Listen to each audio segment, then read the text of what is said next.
नरः पार्थिवलिङ्गानां धनार्थी च तदर्धकं पुत्रार्थी सार्धसाहस्रं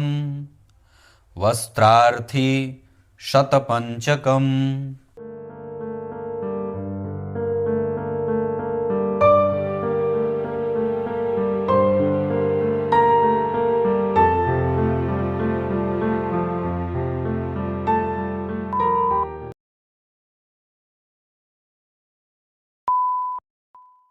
प्रिय दर्शकों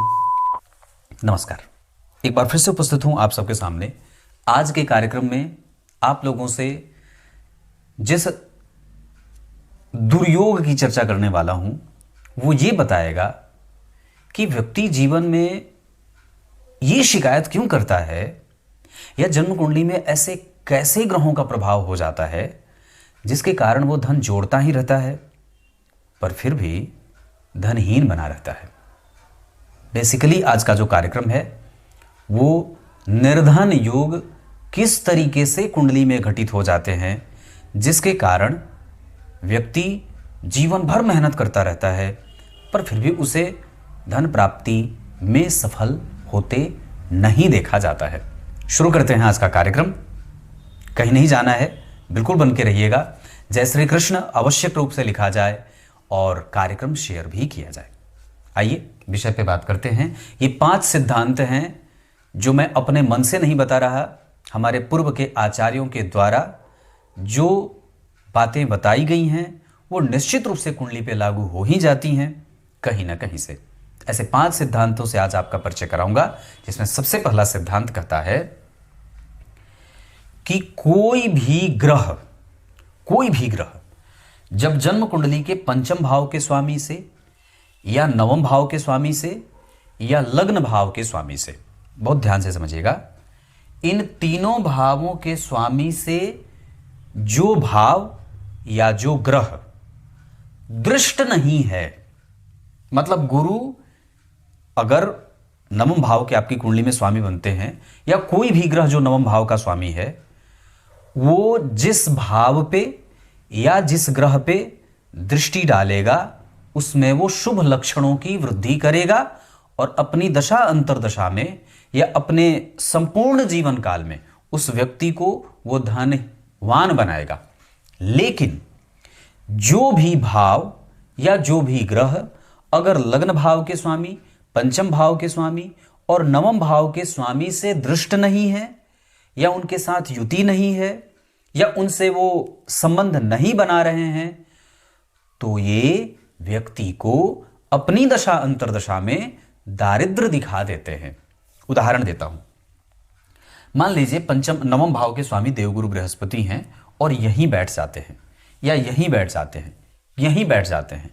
तो अब यहां से चूंकि देवगुरु बृहस्पति को 3 दृष्टियां प्राप्त हैं तो यहां बैठेंगे तो वो यहां पे देखेंगे, तो यहां देख लिए तो इसका अर्थ होगा कि जो आपकी कुंडली के तीसरे भाव के स्वामी हैं वो जब दशा में एक्टिव होंगे या मान लीजिए तीसरे भाव का अधिपति ग्रह अगर यहां बैठ गया तो गुरु की दृष्टि 7वीं यहां पड़ गई, या मान लीजिए तीसरे भाव के स्वामी ग्रह यहां बैठ गए और गुरु की दृष्टि 9वीं यहां पड़ गई, तो इसका अर्थ होगा कि इस गुरु की दृष्टि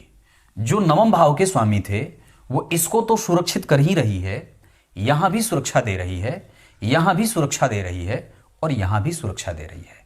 इसका अर्थ होगा प्रभु कि यहां और यहां और साथ ही साथ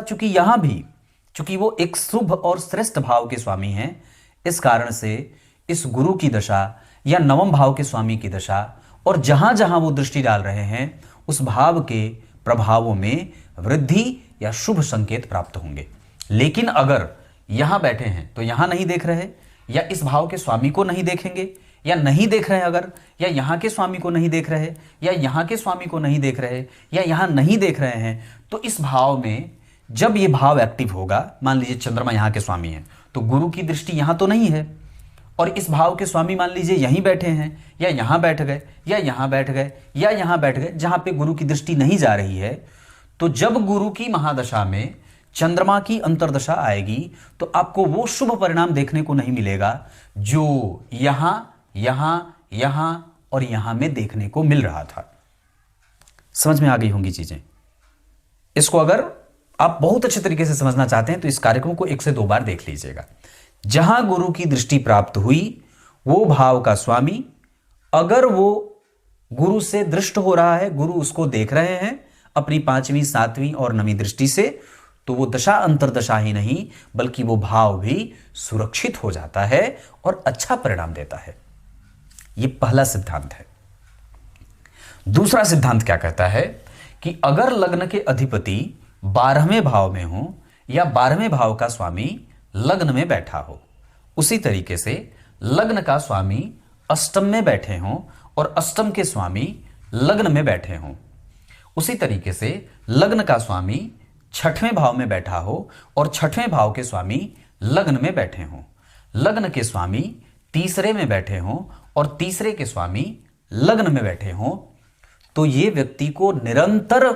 खर्च में डालने वाले हो जाते हैं, उसकी लायबिलिटीज बढ़ती है और वो व्यक्ति प्रायः अपने लोगों में, अपने इष्ट मित्रों में, अपने सगे संबंधियों से धन मांगते देखा जाता है या निर्धन होते देखा जाता है, या उसके पास एक अच्छी खासी संपत्ति या यश या प्रतिष्ठा या मान या जो रोशनी होती है उसकी, वो कमजोर होती है। ये दूसरा सिद्धांत है। अब तीसरा सिद्धांत बताता हूं कि अगर जन्म कुंडली के अष्टम भाव में कोई ग्रह बैठा है या अष्टम भाव के स्वामी कहीं पे बैठे हैं, है ना, अष्टम भाव में कोई ग्रह बैठ गया या अष्टम भाव के स्वामी कहीं बैठ गए, तो ये अपनी दशा अंतरदशा में या उस व्यक्ति को निर्धन बनाने वाले हो जाते हैं। अब ये निर्धन वो धन से बनाए, लोगों से बनाए, कुटुंब से बनाए, पैतृक संपत्ति से बनाए, आपकी बुद्धि से बनाए, आपके तर्क बल से बनाए, आपकी तेजस्विता से बनाए, आपकी यशस्विता से बनाए,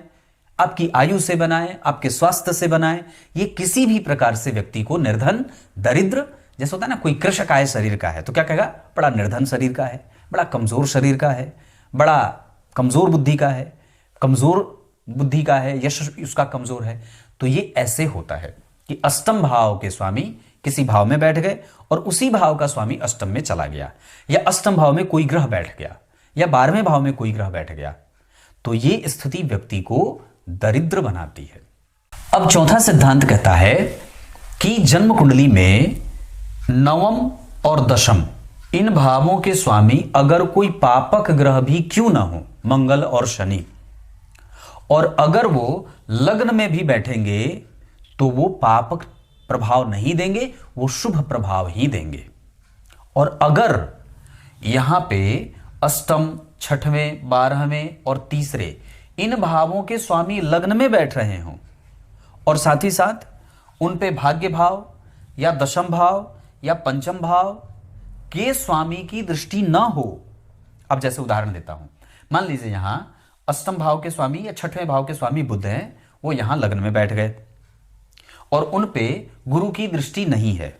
या उन पे यहां बैठेंगे सूर्य, उनकी दृष्टि नहीं है, और साथ ही साथ अष्टम भाव के स्वामी मंगल भी लग्न में ही बैठ जाते हो, तो 6वें भाव के स्वामी भी लग्न में बैठ गए बुध, और अष्टम भाव के स्वामी भी मंगल बैठ गए लग्न में, और गुरु नवम भाव के स्वामी थे, उन्होंने देखा नहीं, सूर्य की दृष्टि थी, पंचम भाव के स्वामी थे, उन्होंने नहीं देखा,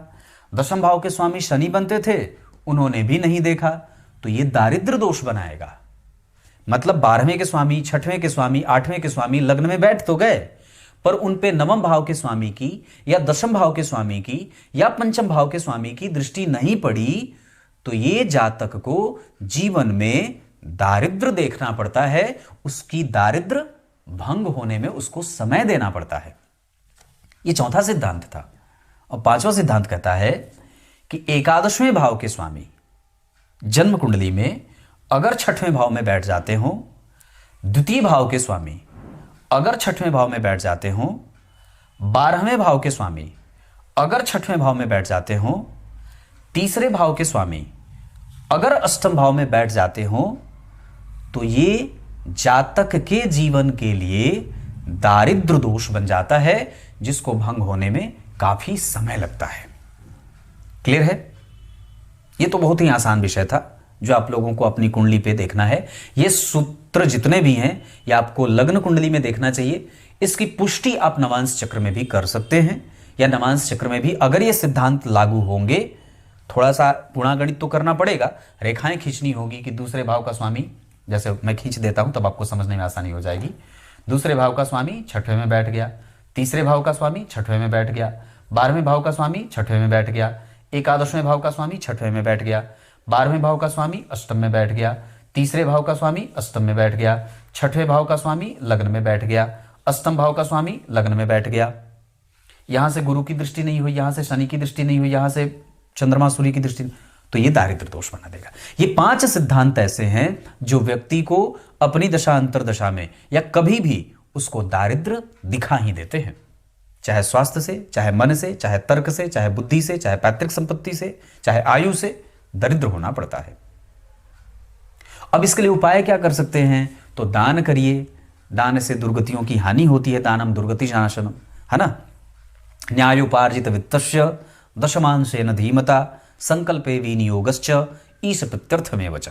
दान करिए, और दान के जैसे होता है ना कि शुद्ध प्रकार से जो न्याय के द्वारा उपार्जित धन है उसका 10वां हिस्सा जरूर ही दान करना चाहिए, क्योंकि वही आपको प्राप्त होता है। ऋण में जाकर के भी दान करिए, लेकिन करिए, है ना। ऋण में कभी आपको जाना ही नहीं पड़ेगा अगर आप दान करते हैं तो। क्लियर है?